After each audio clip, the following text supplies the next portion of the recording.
Invis rune. We'll see if they're able to pick Storm Spirit off here with the combination of the 3 disables from Rhasta and Venge. Actually, I'm not quite sure if Rhasta has... Oh no, he looks like he has Fork Lightning, so we'll see if they're able to pick off the Storm Spirit here with the Magic Missile combination with Shackle Shot and just DPS. And it looks like Venge is waiting to initiate. And I think that Rhasta is playing a bit aggressive. He's walking really close to the creep, and I think seeing Venge missing out the map, that's some star sense, map sense by Freezer, knowing that Venge is no longer bottom lane, suspecting the Invis rune and backing up, not having any wards at bottom lane. That's the difference between pro player and amateur players like us, because they just sense and he is staying safe despite not farming so far. Yeah, very true. I'd also like to note that at top, Necrolyte's got the Heartstopper aura, which is very common these days. We see just 1 point in Heartstopper aura. We'll see if he continues to persist with that Heartstopper aura, knowing that Alchemist is in the lane. Alchemist, quite a beefy hero, so you might want to pump some more points into the Heartstopper aura just to deal with him. Meanwhile, Queen of Pain almost getting picked off at bottom. Not too sure what happened there.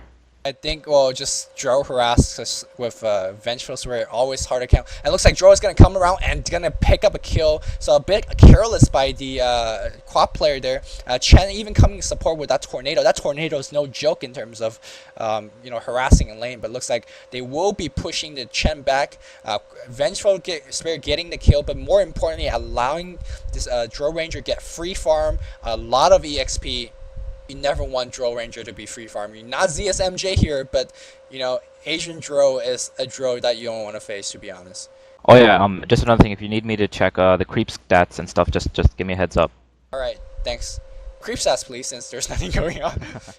Yep, sure. It looks like Necrolyte's 10 and 5 against the Alchemist, who's 9 and 0, so pretty close there. We got Rhasta 11 and 8 against the Storm Spirits 15 and 6, so pretty close once again. We got Drow at 17 and 9 against Queen of Pain 6 and 4, so definitely winning bottom lane handily there. Yeah, I'm not too sure why the top lane is not being more offensive than they are. Witch Doctor and the healing ward. The healing thing from Necrolyte. It looks like it is going to be a level 1 Sadist and a couple with the Heartstopper aura.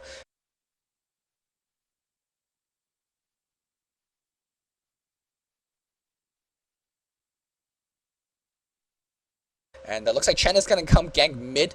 Rhasta is precariously low. Storm Spirit is barely level size, so there's no Raffling action just yet. But that Chen, with a couple illusions to tank for him, they will be going on that Rhasta. Rhasta now sees him. He got to go now or they're not going to go at all. Because that Rhasta does know, but he is not backing up. So maybe he doesn't know. We'll see.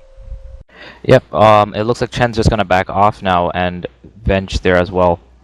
And I think Venge was just coming around to support the Rhasta player.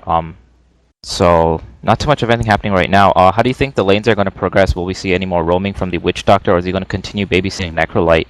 Necrolyte, a pretty tanky hero. I don't think he necessarily needs Witch Doctor's support, and it's kind of hard for them to get kills as well.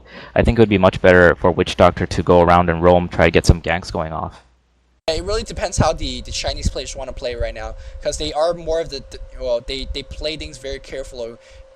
If the Witch Doctor does get out in lane, keep in mind the top lane does have a 4 or 5 second stun from the Razo. There is a 5-second slow in terms of Nova and probably a bite as well, so that's a lot of disable. Looks like they are going immediately on that Necrolyte, seeing how Witch Doctor's not there anymore, barely living through that, so that Witch Doctor is definitely very needed in top lane, and forcing to get the healing aura so far quite early, so he does have 1 cast, 1 maledict, and a healing. Definitely not the standard Witch Doctor we see, but working out right there. Meanwhile, bottom lane Quap picking up an Invis rune with the Botto, so she is getting some nice regen there, but she's losing the lane heavily to Drow Ranger. Drow Ranger 27 and 13 denies to a 9 and 7 Quap. That Quap is not having a good day, but meanwhile Rhasta quite in danger of a Quap ganking him mid. Yeah, I think you missed that there. There was a kill on Storm from Rhasta. He basically just shackled Serpent Warted, basically textbook play, finishing off the Storm player. So that's going to give Rhasta a bit more free farm at mid if he wants to stay there. And it looks like we should commentate on the fact that the Rhasta player is going to get that. Probably go for the early Aghanim Scepter, considering that he is the solo mid, and continue pushing. However, I'm not sure if this is going to work in their favor or against them. As I said earlier, this is going to limit the farm from the Necrolyte and Drow Ranger once the towers are pushed. Or maybe the Aghaman Scepter is an assurance against the Chen, because Chen generally indicates a pushing strat from the other team as well. So we'll see how, if it's just a response pick, or, the Chen still haven't done too much damage at this point, probably due to the, great map awareness from both sides. I mean, that you really can't gank top because the cask and healing might be a bit too much. And bottom lane, that Drow Ranger is just having some star support from that Vengeful Spirit. So just kind of lack of action due to nice map awareness from everyone. And mentioning Vengeful Spirit, she kind of gets owned by Chen and Crystal Maiden. However, she does make it out alive with about 140 HP. And it looks like the Chen's doing quite a bit of roaming, but he's lacking the creeps to support him. Not too sure why he has no centaurs or trolls to support him. If he did have a centaur support, they would have definitely got a kill off on the vengeful player there, but it looks like he's spending a lot of time just trying to support his Queen of Pain. I saw him staying at the bottom lane, just trying to help her out against the Drow Ranger, but it looks like EHome's Drow is just too much to deal with at this point. Yeah, Drow is level 7, 35, and 15, just completely outlaning TeG 100%. I think that's a different name tag from everyone. Meanwhile, the other lanes, I think EHome is just owning this laning phase so far. Looks like there is be a hasted CM. They might be going. Oh no, he's gonna just fire up the stun and goes back. So a bit low HP on the Alchemist. He probably would be okay if he popped his ultimate, but it looks like that CM going balls deep. And wow, what is she doing? That is Rhsta's CM right there, guys. Meanwhile, there was a kill on bottom on the Drow Ranger, which was much needed kill on the Drow Ranger, in fact. She was just kind of getting out of hand. And I'd like to note that Witch Doctor there popped his Voodoo Restoration while Alchemist was charging his laser, just to make sure that he didn't get picked off. And even if he did get stunned, he would have some kind of heal going off. So, pretty heads-up play there from the Witch Doctor. And actually, that Drow Ranger kill is actually really big. Now the Quap allowed to get a tower kill, some free farm, and this Rhasta might be a bit in danger, but that's gonna be okay because he does have vengeful support in top lane. But yeah, now killing the Drow Ranger limited her farm, and now she does have a little nice pocket of farm in the bottom lane, but now some new wards are required to place just for her. Losing the tower support means less juking potential and less TPing for teammates as well. So I mean, not sure how this is going to play out. Of course, Drow Ranger is still playing quite well. She was pretty much on her own most of the time, so that gank was not too much of a, Whereas meanwhile on top lane, looks like this they are gonna go on the Alchemist, and there's a killing spear elsewhere. I can't catch it because I was watching top lane. Looks like the Necrolyte will fall down. This Witch Doctor will be in trouble as well. The Witch Doctor taking a couple of hits, but he does have his Voodoo Restoration. Should be okay. No, it takes a nice stun, and Voodoo Restoration is draining most of his mana, and he will lose that. And TEG takes up a killing spree, double kill, a tower kill earlier. So she is pretty rich despite being only at 15 to 10. In terms of creep stats. Yep, definitely, and it looks like Crow gonna spot that Invis rune. We'll see if anyone goes to pick that up right now. It looks like Venge, excuse me, is she gonna pick up that Invis rune? That would be her third invisibility rune. Looks like she's gonna get meet the rendezvous with Chen. Chen has 2 Wildkins right now. We'll see if they're able to make anything happen here. Rhasta coming in to support the Venge, and it looks like there's gonna be a bit of a skirmish at bottom. Everyone just ran past the 2 Wildkins saying like, what's up lol, ignore your Wildkin, and this Adventure here will die now.